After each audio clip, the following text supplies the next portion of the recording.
Siapa yang tidak tahu lagu Ibu Kita Kartini karya W.R. Supratman? Lagu ini terinspirasi dari seorang tokoh wanita hebat bernama Kartini yang memperjuangkan kesetaraan dan pendidikan perempuan Indonesia. Kartini lahir pada tanggal 21 April 1879 di Jepara, Jawa Tengah. Nama lengkapnya adalah Raden Ajeng Kartini. Gelar Raden Ajeng menandakan bahwa Kartini merupakan keturunan bangsawan.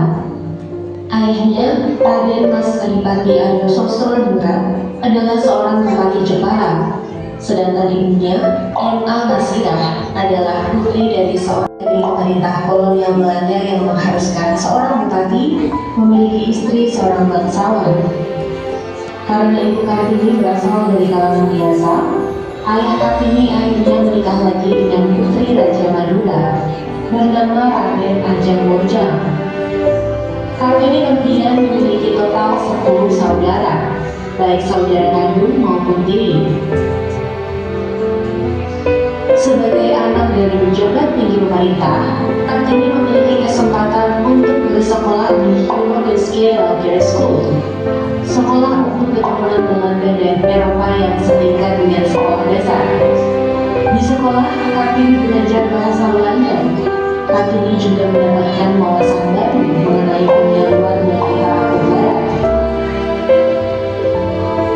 Setelah lulus dari S, Kartini masih berumur 12 tahun. Tidak diizinkan ayahnya untuk melanjutkan sekolah di Lager School, setingkat sekolah menengah di Semarang. Kartini tidak bisa lepas dari adat istiadat Jawa yang ketat. Kartini harus menjalani pilihan, sebuah tradisi di mana gadis-gadis bangsawan tidak diperbolehkan keluar rumah hingga menikah. Dalam keterangan itu, Kartini terus melanjutkan kegiatan surat menyurat dengan teman-teman Belandanya. Ia pernah menulis surat yang berisi, "Berlalu sudah, masa muda yang indah sudah berlalu," kepada Rosa Abindanon, istri dari C.H. Abindanon, seorang direktur Departemen Pendidikan, Agama dan Industri Hindia Belanda.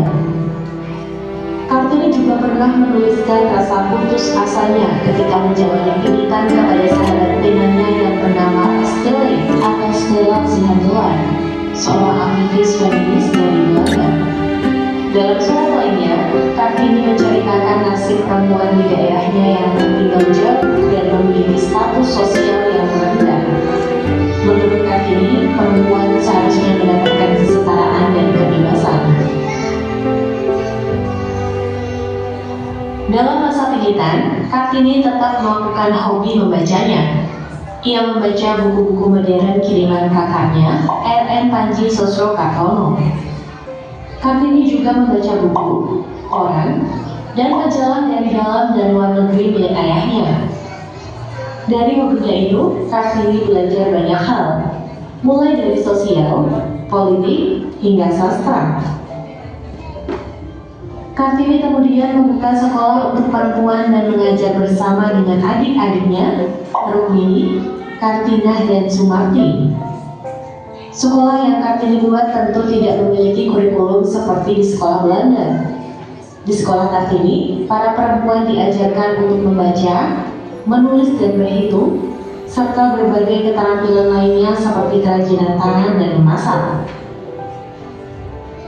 Pada usia 24 tahun, Kartini menikah dengan seorang bupati Lembang bernama K.R.M. Adipati Aryo Sidih Jojo Adiningrat. Gelar Kartini kemudian berubah menjadi Raden Ayu. Dengan dukungan dari suaminya, perjuangan Kartini terhadap hak-hak perempuan terus dilanjutkan. Sayangnya perjuangan itu tidak berlangsung lama. Kartini meninggal dunia pada usia 25 tahun, tepatnya pada tanggal 17 September 1904. Kartini meninggal 4 hari setelah melahirkan putra pertamanya bernama Susalin Jojo Adiningrat. Jasad Kartini kemudian dimakamkan di Sanggulu, Kabupaten Rembang, Jawa Tengah. 7 tahun setelah meninggalnya Kartini, C.H. Abindanon mengumpulkan dan membukukan surat-surat yang dikirimkan Kartini kepada teman-temannya di Belanda. Buku tersebut kemudian diterjemahkan dan dijual tersebut mulai mengubah cara berpikir masyarakat Belanda terhadap perempuan pribumi, khususnya Jawa. Buku itu kemudian menjadi inspirasi bagi pergerakan wanita Indonesia. Kartini tidak hanya menulis surat tentang hak-hak perempuan seperti yang sudah banyak dikenal. Kartini ternyata juga pernah menulis kritikan terhadap kebijakan pemerintahan kolonial Belanda. Hal ini terlihat pada surat-surat lengkap Kartini yang diterjemahkan ke dalam bahasa Indonesia dengan judul Surat-surat kepada Nyai R.N. Abendano Mandri dan suaminya.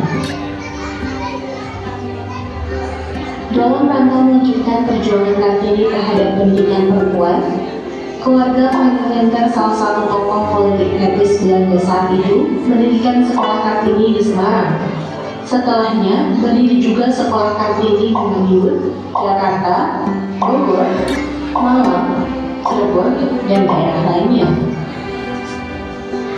Pada 2 Mei 1964, Presiden Soekarno mengeluarkan surat keputusan Presiden nomor 108 tahun 1964 yang menetapkan Raden Ajeng Kartini sebagai pahlawan kemerdekaan nasional. Presiden Soekarno juga menetapkan 21 April sebagai Hari Kartini. Hari Ajeng Kartini adalah simbol dari semangat dan keberanian perempuan Indonesia.